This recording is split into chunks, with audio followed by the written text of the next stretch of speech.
Closing a sprint and starting a new one in Jira is a key part of Scrum project management. Here's a step-by-step guide. Closing a sprint. Access your board. Navigate to your Scrum board from the board's menu or your project dashboard.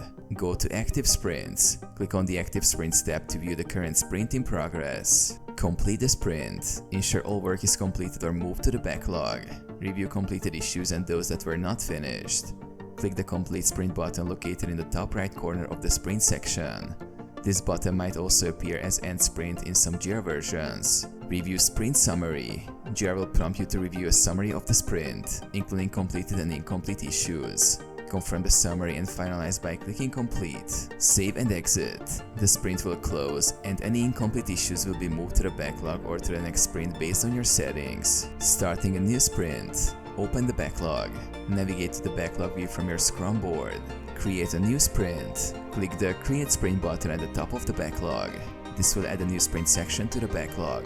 Configure sprint details. Enter a name for the new sprint. Set the start and end dates. Add issues to the sprint. Drag and drop issues from the backlog into the new sprint section. Start the sprint. Click the Start Sprint button to officially start the sprint. The sprint will now move to the Active Sprints view.